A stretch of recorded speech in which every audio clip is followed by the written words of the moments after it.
하루의 정치를 가장 먼저 그리고 깊게 알아보는 시간, 정치 속을 시원하게 풀어주실 두 분을 모셨습니다.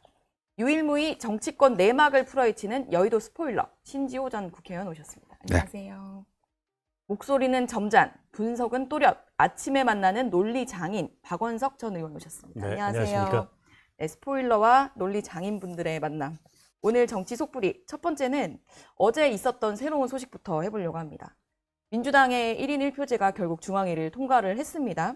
그런데 기자회견 가진 자리에서 질문도 나왔는데 좀 가까스로 통과했다, 턱걸이다라는 지적이 있었어요. 한 16표, 정족수보다 16명 많은 턱걸이 통과라고 하는데요. 어떻게 평가를 해야 될까요? 이게 그 민주당의 중앙위원회 가결 요건이 굉장히 좀 특이하게 돼 있습니다. 투표자의 과반이 아니고 제적자의 과반을 요건으로 하고 있어요.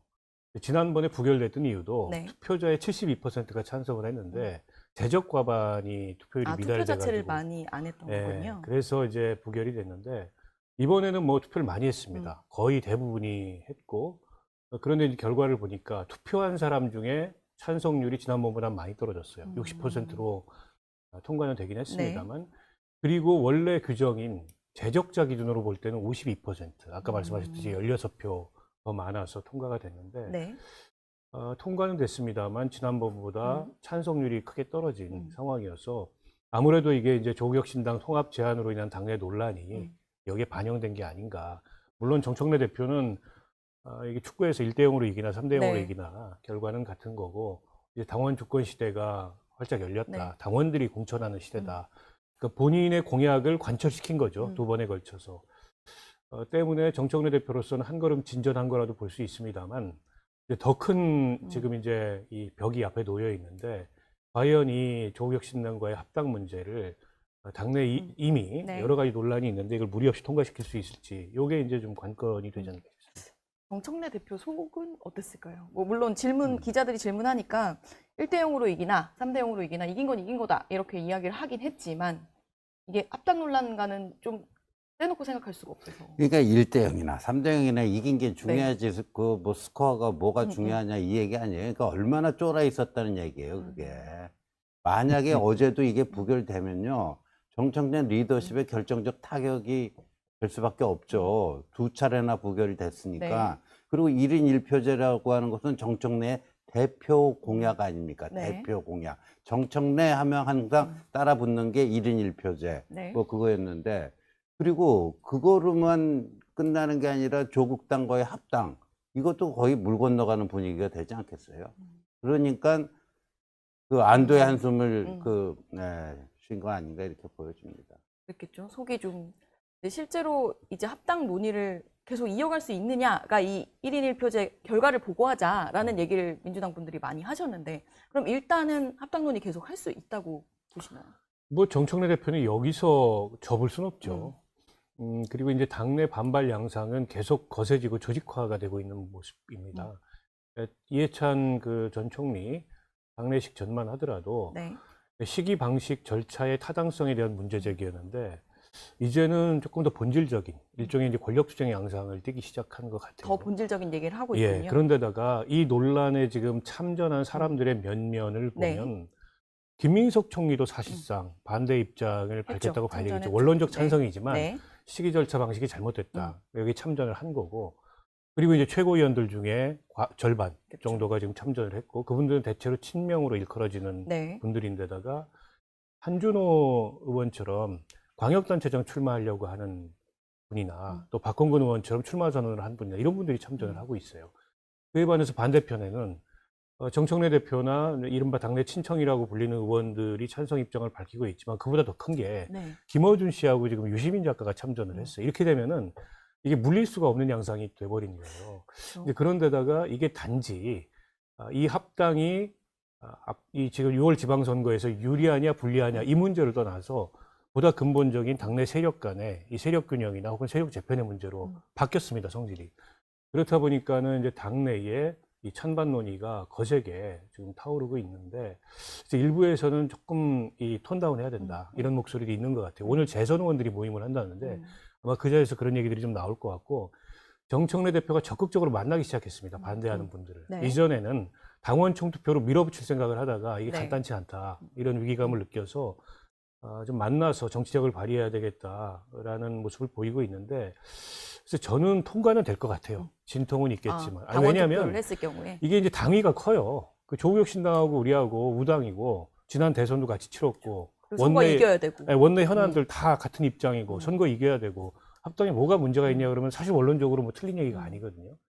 그런데다가 당원들 중에 이제 정치 고관여층 당원들은 여러 가지 의견 피력을 하지만 일반 당원들은 좋은 거 아니냐 이렇게 되면 이렇게 생각할 가능성이 높아요. 그래서 정청래 대표가 과정을 좀 잘 만들어서 당원 촉투표로 가면 저는 진통이 있더라도 통과될 것 같다 이렇게 보입니다. 근데 저는요, 예. 그 시점, 그 통합의 시점, 합당의 시점 가지고 그게 제일 큰 거 아닌가. 왜냐하면 타이밍. 지금 네. 말씀 주신 것처럼 큰 방향. 그 이재명 대통령도 원래 지론이다. 그렇죠. 조국당과 함께 하는 거는. 근데 이게요, 이렇게 뭐 치킨 게임을 할 필요가 없는 걸 수도 있어요. 네. 왜냐하면 얼마든지 절충점이 가능하거든요. 네. 그러니까 이번 6월 지방선거에는 선거연대만 하자. 선거연대. 그리고 그 합당을 할지 말지는 좀 차분하게 시간을 가지고 하자. 그러니까 요새 동거 먼저 해보고 결혼할지 말지 결정하는 커플도 많잖아요. 그게 합리적이거든요. 그런데 이렇게 만약에 그런 절충안이 제시가 되면 네. 예, 이 친명과 친청의 찬반이 어떻게 될 것인가. 친명은 꼭 괜찮은 아이디어다. 그럴 수 그대로 있죠. 하자. 이럴 텐데 친청에서는 그거 반대할 가능성이 있어요. 왜? 그렇게 되면 8월 전당대회에서 조국당과 합당을 해가지고 네. 8월 전당대회에서 이 정청래가 다시 재당선되는데 그 플러스 알파 효과가 있잖아요. 조국당하고 하면. 네. 그 조국당 전당대회에서. 표가 아무래도 친문이다 보니까 그런 점에서는 친청이 오히려 그 좀 거부 반응 나타낼 수도 있지 오히려. 않나 그런 생각도 듭니다. 그 과정에서. 그러니까 지금 의원님 말씀하신 게 어떻게 보면 가장 큰 쟁점이죠. 그러니까 사실 그 지방선거 이후에 하자는 게 합리적이죠. 왜냐하면 지방선거는 워낙에 플레이어가 많기 때문에 네. 이해관계가 복잡해요. 그 변수가 많으면 이런 이제 큰 통합 같은 게 잘 안 되거든요. 저 여러 가지. 그래서 이런 건 보통 대선 앞두고 합니다. 왜냐하면 후보가 한 명이기 때문에 그렇죠. 변수가 작아요. 네. 전략적 판단만 하면 되는 거예요. 근데 여기는 온갖 이해관계들이 복잡해가지고 쉽지 않은데 근데 왜 이걸 지금 꺼냈냐. 전당대회 때문이죠. 정청래 대표 입장에서는. 그걸 견제하는 김민석 총리를 위시한 또 그런 어떤 그 움직임도 거세게 여기에 이제 이의 제기를 하고 있는 거고. 근데 이걸 지방선거 뒤로 미루자 이게 합리적 아닌데 정청래 대표 입장에서는 뭐 얻는 게 별로 없어요. 그런데다가 지방선거 끝나고 나서는 조국 혁신당의 당세가 아마 더 위축될 겁니다. 그러면 사실상 이게 흡수거든요. 조국 혁신당 입장에서도 원하지 않는 거겠네요. 지방선거 이후는 별로 원하지 않는 타이밍이어서 좀 복잡합니다. 근데 저는 그보다 더 큰 문제가 네. 이재명 대통령의 구심력이랄까요? 이런 게 좀 흩어져요. 이런 논의가 이렇게 지금 시점에 막 계속 되는 벌어지면. 것 자체가. 아니 지금 이재명 대통령이 연일 뭐 부동산 이슈 이런 걸 가지고 뭔가 대통령이 직접 국민들하고 소통하고 국정 운영에 좀 전념하자 이런 네. 그 뜻을 밝히고 있는데 이 여당에서 이런 일종의 권력 투쟁이 벌어지면 대통령이 원하지 않는 그런 이제 원심력이 발생하는 거잖아요. 그게 제일 사실은 위험한 거죠. 그러니까 의원님 말씀대로 이게 본질이 합당에 대한 찬반도 있지만 그 당내의 거대한 약간 구도의 싸움이 되면서 더 커진 것 같은데 어제 정청래 대표 기자회견에서 제가 재밌어서 하나 만들어 본 게 있는데 질문이 나왔어요. 정청래 대표 이런 표현을 했거든요. 개파보스에 줄 서지 않아도 된다. 이제 개파가 해체될 거다라고 하니까 당내 개파는 가장 큰 개파가 친명 아니냐. 그걸 겨냥한 거냐라는 질문이 나왔고 그러니까 아니다. 현직 대통령이 무슨 개파냐. 우리는 뭐 대한민국 모두의 대통령이다라고 부적절한 질문이다. 이렇게 하고 넘어갔는데 그 장면이 이게 지금 벌어지고 있는 민주당의 딱 단면을 보여주는 거 아닌가라는 생각이 들어서 제가 가져와 봤는데 그럼 문정복 그 최고위원, 이성윤 최고위원 누구 개파예요? 그거 딱 언론에도 친청이라고 쓰는데 지난번 최고위원 보궐선거 네. 때 뭘로 나눠져서 서로 경합을 했습니까? 이게 눈 가리고 앙호하는 거죠. 예. 그렇죠. 뭐 정청래 대표도 이제 살짝 이제 그 부분에 대해서 부적절한 질문이다라고 했지만 이제 친명계와 그 친청 이 소위 그렇게 불리는 분들은 그런 갈등을 가지고 있지 않을까요? 어떤 회사 기자가 질문한 거예요? 굉장히 저요. 날카로운. 정청래 대표 굉장히 네. 당황했을 것 같은데 그렇죠. 눈에 보이지 않는 그런 당내에 여러 세력 관계들이 있죠. 그리고 그게 이제 때로는 대립하고 뭐 갈등하고 그런 건데, 그러니까 여당이 지금 굉장히 큰 당이 됐잖아요. 네. 이게 몸이 커지면 커질수록 그런 게 다양하게 나타날 수밖에 없고, 다만 대통령이 임기가 지금 8개월밖에 안 됐습니다. 시작한 지가. 근데 벌써 차기 대권 이런 얘기가 나온다는 거는 그건 좀 제가 보기에는 바람직한 모습은 아니고 정상은 아니에요. 근데 유시민 작가가 그 김어준 뉴스공장에 나와가지고 조국 대표를 향해서 대통령 되려면 이 본류에 결합해야 된다. 이 지류에 있다가는 자기처럼 된다. 뭐 이런 얘기를 했어요. 그러니까 조국 대표를 위한 조언이지만 네. 대통령 임기 시작한 지 8개월밖에 안 됐는데 차기 대권 얘기를 꺼낸다는 걸. 더군다나 유시민 작가와 같은 여권의 빅스피커가 이거는 이 논란의 본질이 뭔지를 한편으로는 보여주는 거거든요. 그래서 이른바 이제 친명 쪽에서는 세력 관계를 재편하려고 이른바 친문들이 이렇게 나서는 거 아니냐 뭐 이런 의구심을 갖는 것 같아요. 근데 저는 조금 선을 넘었다고 봐요. 유시민 작가의 그런 발언은. 게다가 합당에 좀 미온적이거나 반대하는 듯한 이 당내의 흐름에 대해서 비판하면서 김민석 총리의 과거 그 2002년인가요? 후단협 얘기를 꺼냈어요. 그때 후단협 썼던 사람들 다 망했다. 당원들의 선택에 의해서. 어떻게 보면 김민석 총리가 정치하면서 가장 큰 흑역사고 지금도 꺼내고 싶지 않은 얘기를 꺼내서 공격을 한 겁니다. 이건 자칫하면 이제 전면전을 불사하겠다. 뭐 이런 그 시그널을 보낸 거여서 그것도 제가 보기에 아슬아슬해 보였어요. 이게 그렇게 간단한 문제가 아니라는 거죠, 지금. 조금 전에 또 얘기하시면서 정청래 대표가 이제 과정을 좀 만들어가는 과정이 있을 텐데 마지막으로 정청래 대표 이 합당 과정을 좀 잘 마무리하면 그래도 지방선거 전에 조국혁신당 합당을 할 수 있을 거라고 전망하세요? 그건 좀 쉽지 않아 보여요. 왜냐하면 이재명 대통령이 이 합당 시기에 대해서는 의견을 밝힌 적이 없잖아요. 그렇죠. 그 당무니까 사무총장들만 얘기하고 있죠. 당무에 2월, 개입한다는 3월. 인상 주면 안 되는데 이미 저는 지선전 합당 불가 이게 명심이라고 봐요. 그게 명심이 거기에 있다. 그래서 그 쉽지 않아 보이고, 근데 이제 아까 대통령 그 임기 8개월뿐이 안 지났는데 어떻게 이렇게 되느냐 이게요. 요즘 그 민주당 보면 일본 자민당 보는 것 같아요. 제가 일본 유학 시절에. 그러니까 자민당은 아예 공식적으로 파벌들이 다 있어요. 무슨 파벌. 그래갖고 서로 거기서 이기는 게 곧 정권을 쥐는 거거든요. 그러니까 이게 왜 그러냐면 국민의힘이라고 하는 저 형편없는 제1야당이 있기 때문에 우리끼리 여기서 집안 싸움 하면 좀 그 점수 깎이는데 그래도 쟤들한테는 넉넉하게 이길 수 있어. 그게 있기 때문에 이런 초유의 현상, 대통령 임기가 1년도 안 됐는데 거의 그냥 그 명운을 걸고 대판 한판 붙는 이런 현상이 나타나는 그 배경이 저는 제1야당에 있다고. 그래서 쉽지 않을 거다라고 보셨습니다. 이제 그 아까 명심이라고 하셨던 이재명 대통령의 마음이 좀 풀어야 되는 부분이 있는 것 같은데 부동산 관련해서 어제 국무회의에서 거의 쐐기를 박았어요. 이제 박았고 실제로 지금 기사가 나오는 거 보니까 청와대 참모들 중에서 이제 다주택자라고 지목이 됐었던 강유정 대변인이나 뭐 춘추관장님이나 이미 이 논란이 벌어지기 전에 이미 매물로 내놨다 이런 얘기들도 있더라고요.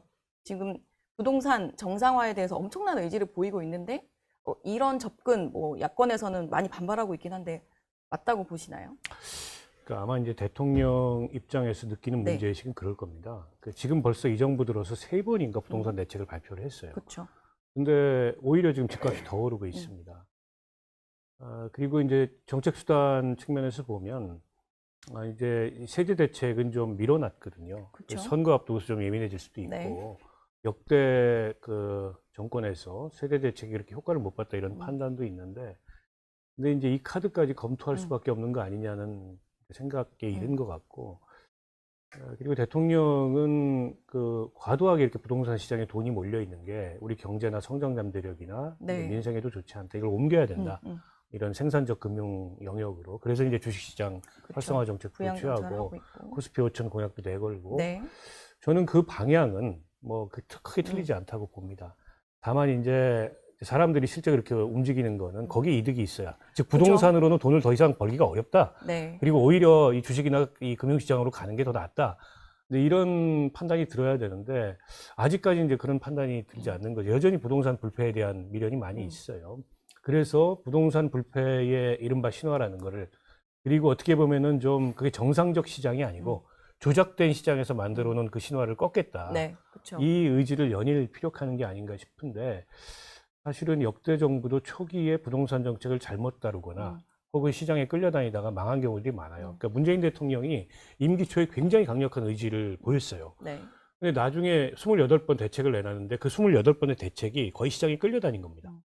이게 선제적으로 대책을 취하고 일관성 있게 그 대책을 유지한 게 아니고 시장이 이렇게 반응을 보이면 거기에 또 끌려가고 더 끌려가고 이러다 망한 거거든요.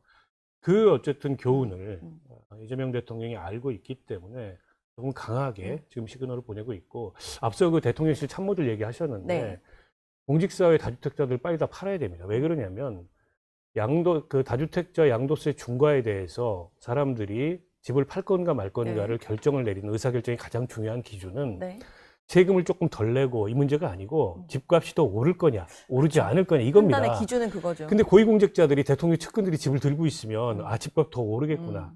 근데 이런 시그널을 줄 수 있어서 정책의 신뢰성에 문제가 있거든요. 그분들부터 빨리 해줘야 돼요. 그럼 일부 좀 내놓은 것들은 긍정적으로 영향을 줄 거라고 보세요? 아니 다른 분들도 다 내놔야죠. 다른 분들도 실제로 어제 정권 교체 될 거라고 생각하고 버티는 사람들한테도 버티지 말라는 메시지를 줘야 한다라는 의지를 강하게 피력했는데, 그럼 좀 다주택자들이 마음이 흔들릴까요? 뭐 그럴 수도 있겠지만요. 저는 이게 기본적으로 지금 이재명 대통령이 이 부동산 시장 가격 안정 이거를 정책이 아니라 정치로 접근하고 있구나. 부동산 정책이 아니다.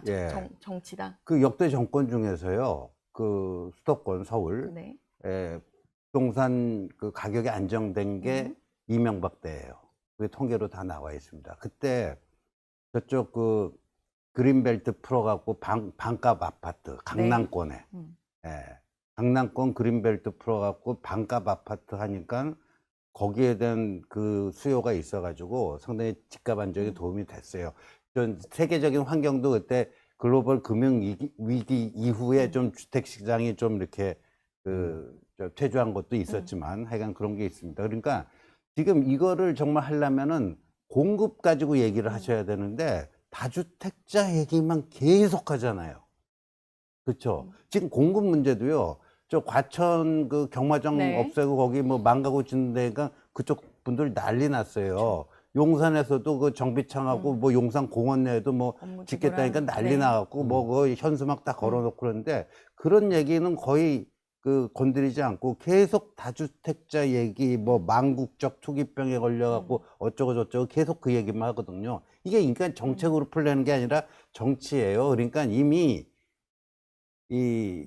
이렇게 그 다주택자를 타깃으로 해서 시도를 했는데 이들이 팔지 않으면 꽝 아니에요. 정책 효과가. 그래도 저 나쁜 놈들이 그걸 안 팔았기 때문에 이게 그 정책 효과가 없더라도 그건 내 책임이 아니야. 그리고 선거 앞두고 딱 그 어떤 분노를 자극하는 거죠.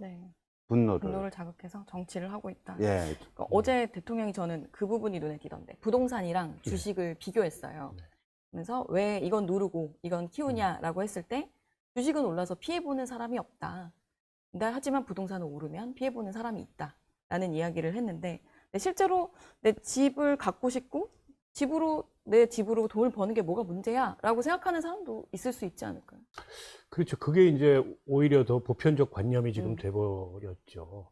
그러나 어쨌든 집이라는 것, 또 토지라는 것은 굉장히 한정된 자원이기 때문에 그로 인해서 과도한 어떤 이익이 발생하면 그건 누군가는 또 과도한 피해를 볼 수도 있고 박탈감도 커지고 하는 거여서 요즘에 이제 토지공 개념 이런 게 여권 내에서 굉장한 논란의 이슈가 됐었는데, 그렇죠. 최근에 또 그 토지공 개념의 취지도 그런 거거든요. 한정된 재화인 땅을 통해서 무제한적인 그런 지대 이익을 추구하는 것을 견제하는, 그러니까 거의 모든 자본주의 국가가 수용하고 있는 그런 원리이고 개념이기도 합니다.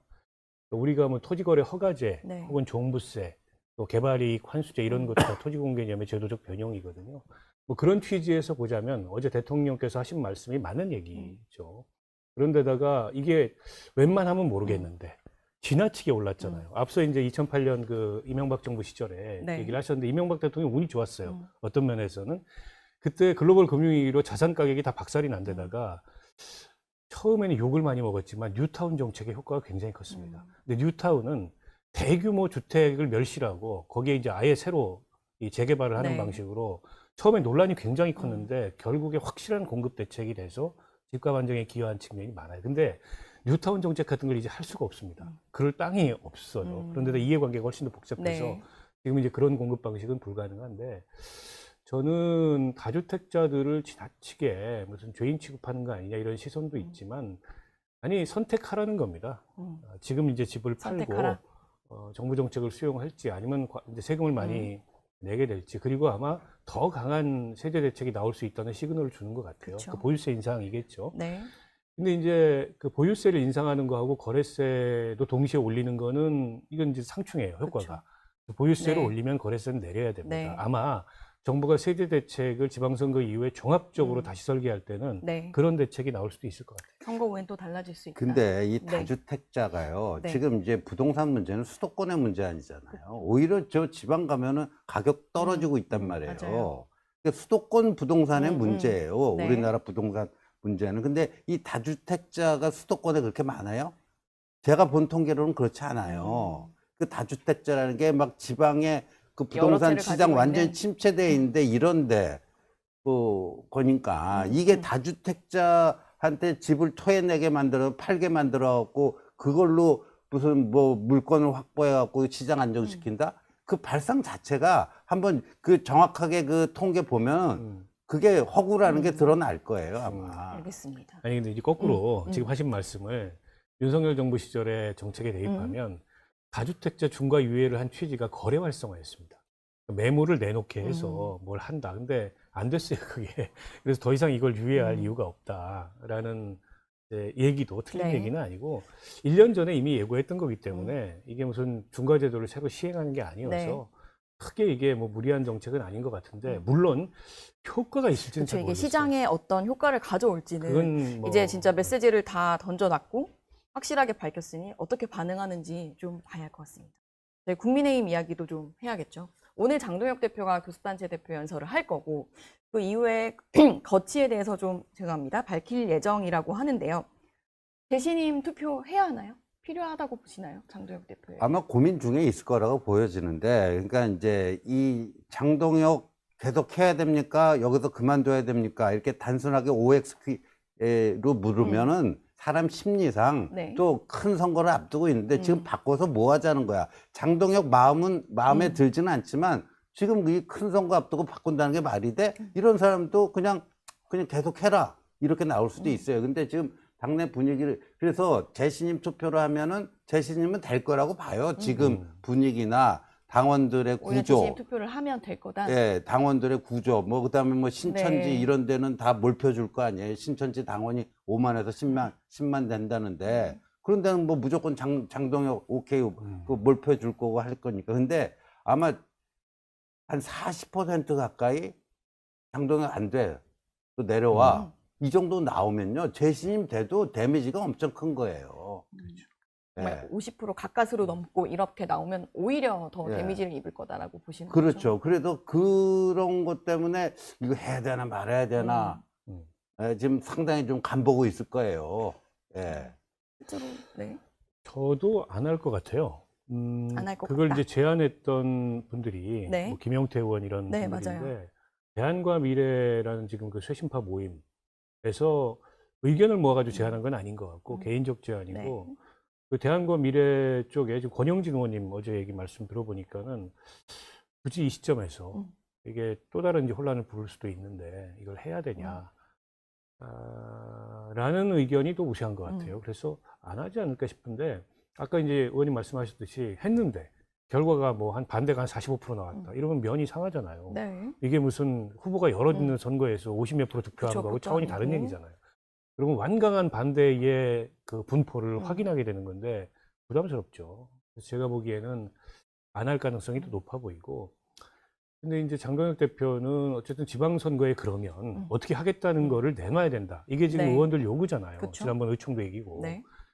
그리고 본인으로서는 뭐 혁신, 뭐 통합, 내지는 뭐 확장 이런 계획을 내놓을 텐데 이게 동그란 네모 같은 거예요. 동그란 그러니까 지금까지 당을 운영해왔던 방식은 어떻게 보면 강성 지지층들의 그런 의견에 따라가는 그런 모습을 보였고 그 아주 극단적인 결과가 한동훈 제명이에요. 근데 그렇게 해놓고 뭐 쇄신 통합한다는 거는 앞뒤가 안 맞는 얘기잖아요. 그리고 이게 지금 중간층 유권자들이 보기에나 네. 아니면 합리적 보수층들이 보기에도 아니 갑자기 장동혁 대표가 뭐 쇄신하고 통합하고 뭘 한다면 그게 믿음이 가겠습니까? 그런데다가 조정훈 의원을 인재영입위원장으로 앉혔는데 앉혔죠. 조정훈 위원장이 지금의 여권 쪽에서 넘어온 인물인 건 맞으나 그 넘어온 이후의 행보는 네. 무슨 외연 확장 이런 걸 기할 수 있는 인물은 아니에요. 그분은 뭐 탄핵에 반대했고 오히려 좀 한동훈 대표 측하고 강하게 나를 세웠던 이런 네. 분이어서 조정훈 의원이 인재영입위원장 한다 그래서 그게 중도 확장 가능성을 보인다. 그것도 제가 보기엔 설득력이 떨어져요. 그래서 무슨 안을 내놓겠죠. 안 내놓지는 않을 텐데 그게 그렇게 장동혁 대표가 기대하는 것 같은 효과를 주거나 당내에 믿음을 줄 것 같지는 않다. 당장의 오세훈 시장의 반응이 저는 선거 앞둔 후보들의 그냥 반응일 수밖에 없다고 그렇죠. 생각해요. 장동혁 디스카운트라는 표현을 했어요. 실제로 당내에서 그렇죠. 그렇게 보시나요? 그리고 지금 오늘 그 아침 신문들에 좀 그 기사가 났는데 네. 구인난이에요. 국민의힘은 수도권 후보 후보가 구인난. 없다. 예, 심지어 그 서울 시의원 하던 사람이 시의원은 그냥 소선거구니까 한 명씩만 네. 뽑혀요. 네. 총선하고 똑같아요. 근데 구의원은 뭐 3명 뽑는 데서 1, 2등 뭐 그 저 2명 뽑고 막 이런 데가 있고 네. 3인 선거구, 2인 선거구. 그러니까 차라리 나는 그 다운그레이드. 다운그레이드해서 광역의원 아니라 기초의원으로 와서 거기서 나는 계속하겠다 이런 사람까지 나타나고 공천 받으면 뭐하냐 그 이른바 장동혁 디스카운트 때문에 하나만하다 괜히 돈 쓰고 떨어지고 뭐하러 그러냐 좀 이런 상태란 말이에요.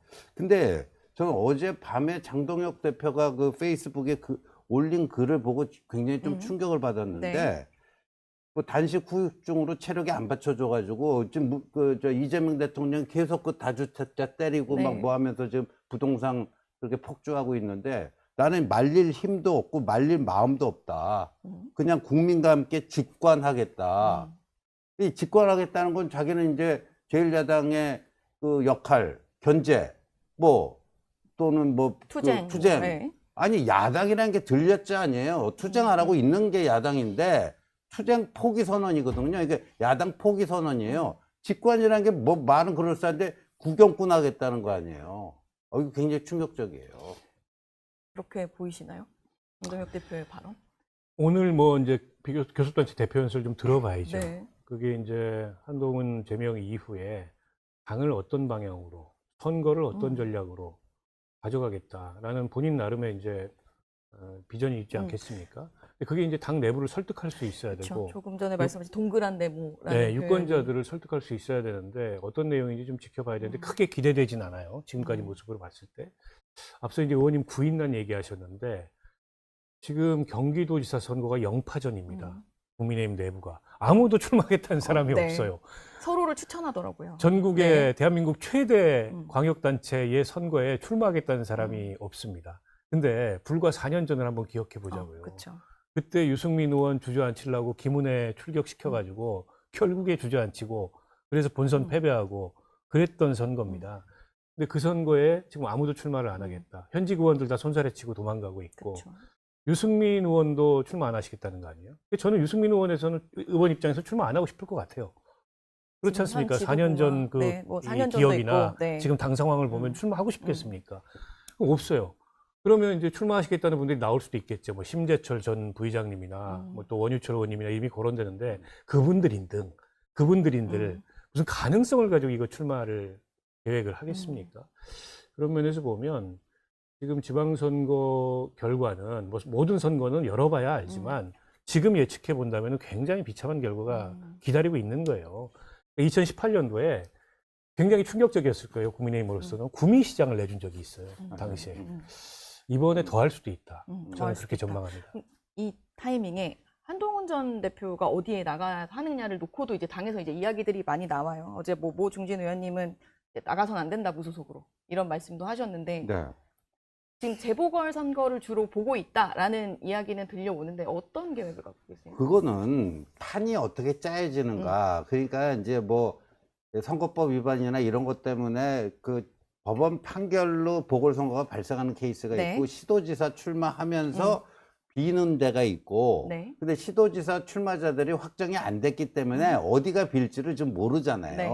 그런 상태에서 뭐 한동훈 쪽에서 우리는 뭐 어디 가겠다 저기 가겠다 뭐 말하기가. 그쪽에 좀 의중이 있다 이런 얘기 음. 하는 것 자체가 말이 안 맞는 거죠. 그러니까 일단 그 판이 어떻게 짜여지는가 네. 이걸 좀 확인하고 해야 되는데 저는 어제 그 성일종 의원이 그거 한동훈이 저 출마 무소속 출마하면 안 된다는 식으로 얘기하는데 정말 누구 비유대로 퇴학시켜 놓고 너는 검정고시도 보지 마 이런 거예요. 뭐예요? 그리고 이 사람은 지금 뭐 대법원 확정 판결 난 건 아니지만 내란 주요 임무 종사자 또 징역 23년 받은 한덕수 전 총리를 이 당의 대선 후보로 옹립하는데 앞장섰던 사람 아니에요.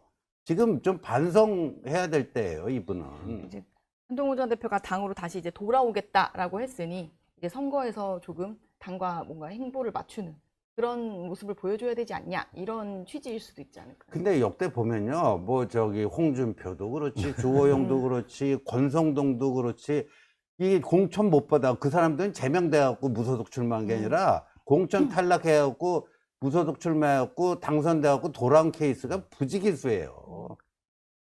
저도 어제 그 논리가 되게 좀 네. 의아했는데 당에서 해당 행위라고 잘라놓고서 그러니까요. 잘린 사람이 출마하면 그것도 네, 해당 행위라고 하지 그러는 말라고, 거잖아요. 네. 그러니까 그러면 한동훈은 앤드리스 해당 행위지 않습니까? 그래서 논리가 좀 이상하다. 근데 고민들이 많이 있으시겠죠. 근데 저는 결론적으로 얘기하면 출마를 해야 된다고 봅니다. 해야 된다. 아니면은 별로 할 수 있는 게 없어요. 뭐 언제까지 뭐 토크 콘서트하고 뭐 집회하고 할 겁니까? 결국 정치인은 선거로 증명을 해야 되는데 한동훈 전 대표 입장에서는 상황이 그렇게 뭐 유리하진 않아요. 네. 그럼에도 불구하고 이 정도 리스크 테이킹은 해야죠.